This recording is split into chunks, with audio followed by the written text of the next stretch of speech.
Hello everyone and welcome. Make a cup of your favorite drink and get comfortable because this is a wonderful time for news stories from Yellowcat.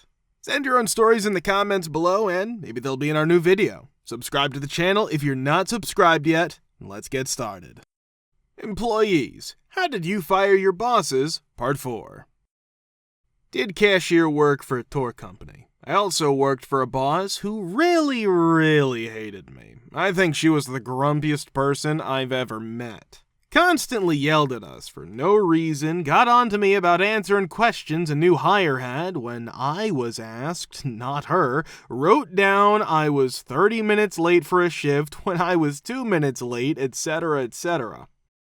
We thought she might be stealing from our tills because she was always the one who counted down the till when someone was fired for stealing cash. When I gave a customer their bill back, I always counted down from 100 to 0 because we would lose pay if we were even $1 off. I would count 20, 1, 2, 3 in front of the customer if they had $23 in change. That way, I knew I was giving them back the right amount. There were also a lot of cameras at the registers. So, one day, my GM pulled me aside and told me that $20 was missing from my cash register and I was going to be fired. I told my boss straight out that she could look at the cameras since I was the one who was making the bills for my customers. Look and see. She was the one who counted down my till and was caught on tape taking the money. By the next shift, she was gone. Jennifer, I beat you. Not my story, but my mom's. As a teenager, I stood by and watched. I don't know what else to call my mom's job, but it was pretty much like a professional fundraiser. Friends and family asked her to help them raise money for charities and other groups that needed it. It had been a long time since social workers were required at most high schools. My poor high school did not have one at the time. My mom organized a fundraiser to pay for a social worker so my high school could have one. She got all the money she needed and then went to talk to the principal. The principal flatly refused to take any of it and said the job wasn't needed. Because my mom was so mad, she decided she would give the money to something like school supplies. That being said, I have no idea what she did with it, but it did go somewhere good.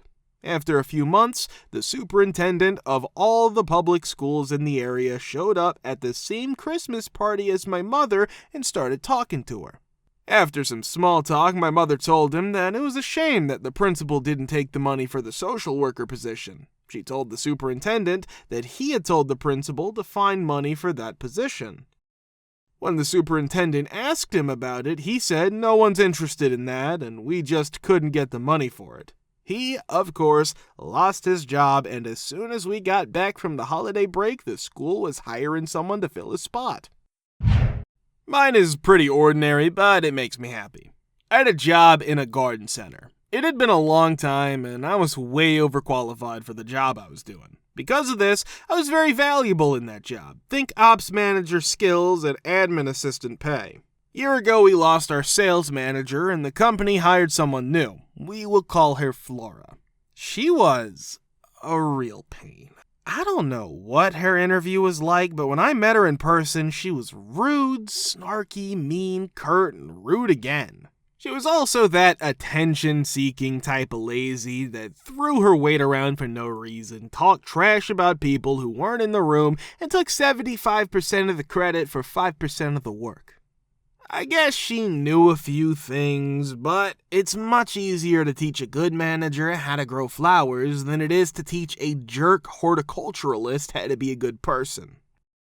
Anyway, corporate loved her for some reason. She stayed because of this.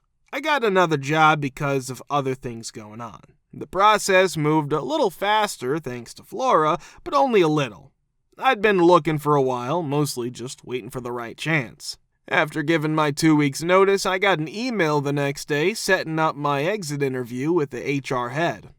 Right now, people in my job didn't get exit interviews. Managers, and sometimes department heads, were the only ones who did. Plus, everyone in my store knew why I was leaving, so the store manager had no reason to go out of his way to get me one. He didn't say anything about it either, but I knew. He set it up so I could tell my good friend, the head of HR, that I was leaving because of Flora.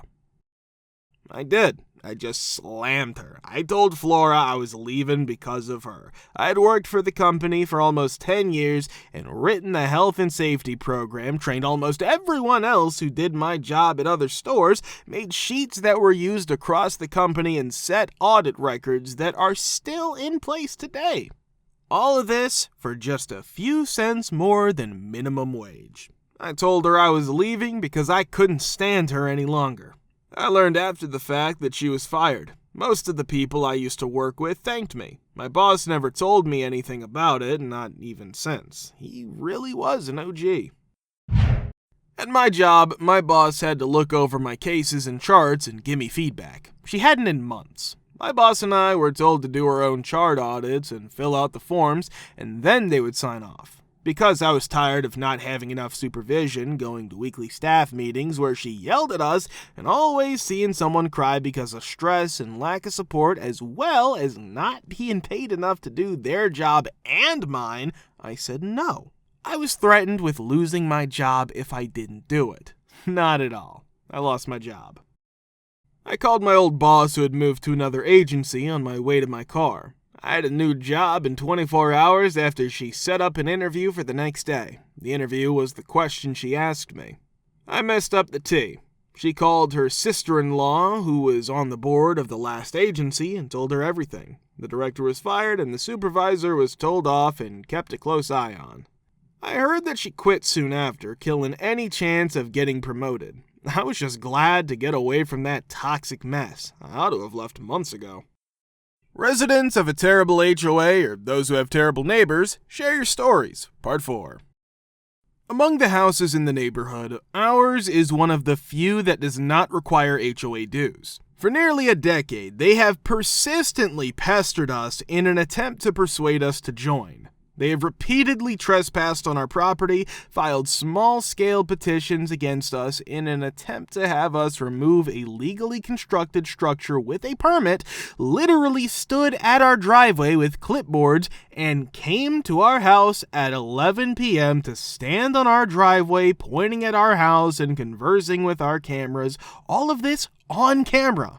Our new neighbors have been harassing and shunning us ever since they moved in because they were friends with the HOA leader before we moved in. Things have recently gotten worse to the point where our drunk husband, who usually has a beer in his hand from 5 p.m. until midnight, has started to come around our house at night, standing at the foot of our driveway between 10:30 and 11:30 p.m. every night, talking and pointing to our security cameras.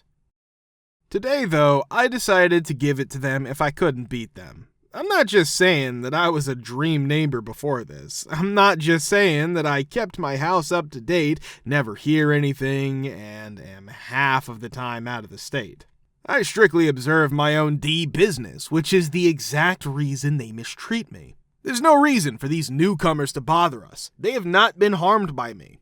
But I officially declared war on this day. I decided to be a petty A and give myself a wild dance party while walking my dogs around my house in full view of theirs. I also blasted me some Drake and Lil Wayne. Then, on my way to my house, I pretended to be dancing to my music while pointing and acting foolish as I went by.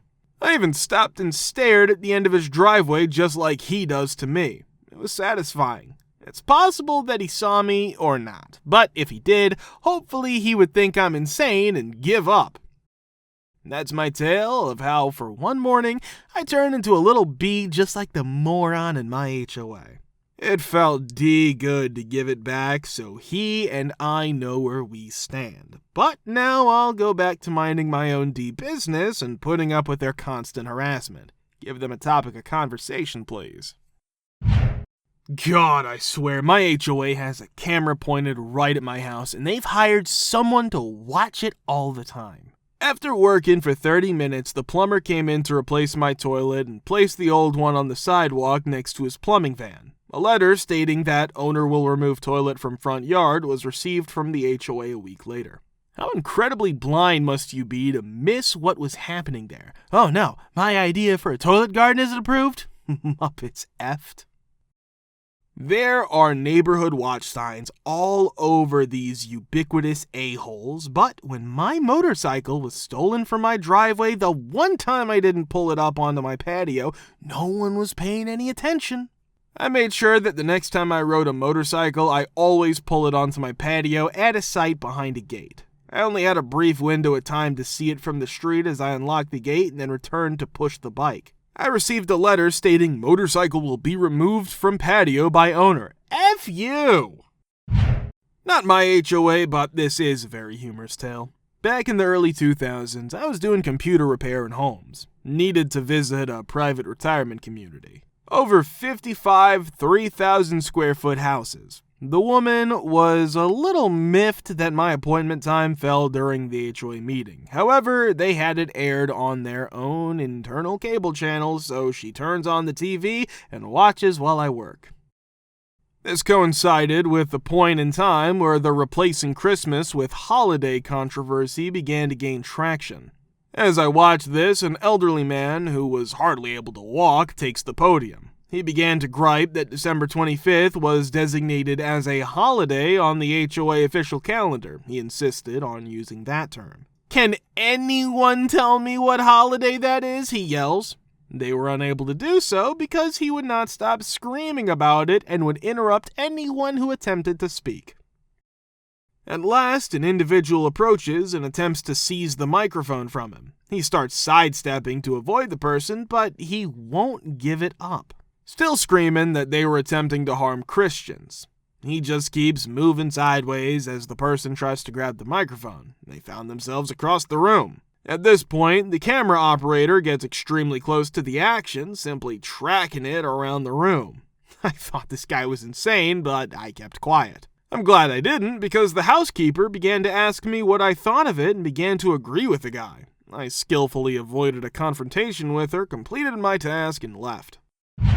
The cost of fighting an HOA is high. Since it's where the money is, the majority of HOA attorneys focus exclusively on representing associations. Because HOAs are well-funded and insured, they have the financial wherewithal to use legal fees to force you into bankruptcy.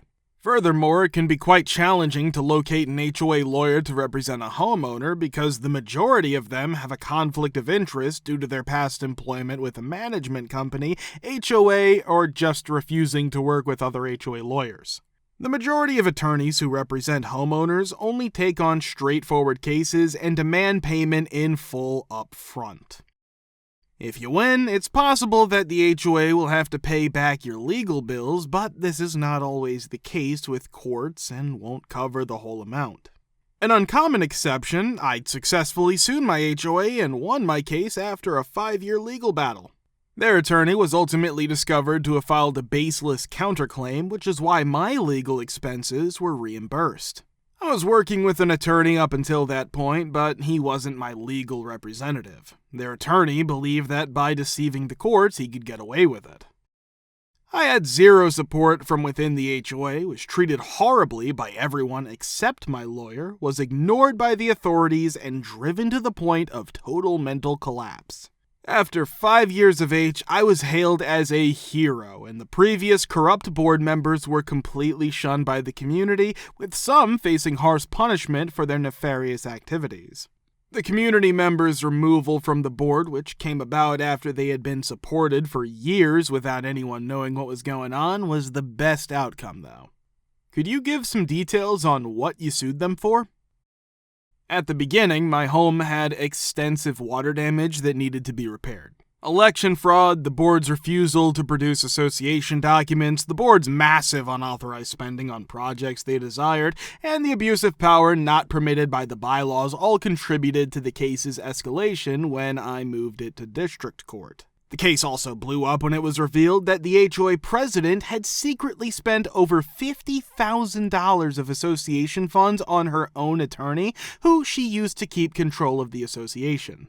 Although the members were informed that there was an additional lawyer, the board as a whole was unaware of this. Through legal discovery, the receipts for the attorney that the HOA had paid for were eventually made public. Copies of the documents I produced and sent to each homeowner included a court document outlining their baseless counterclaim.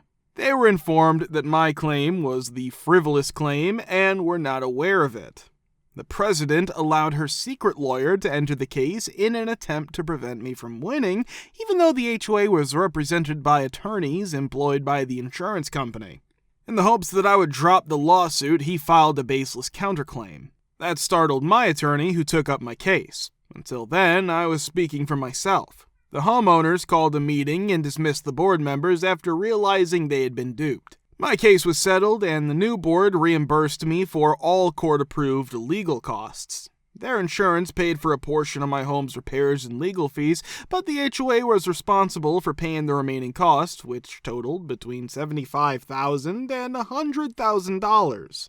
If they had approved my insurance claim for water damage and covered the $1,000 deductible, all of this could have been prevented. After 30 years of living there, I sold my house after the bylaws were changed and eventually repaired.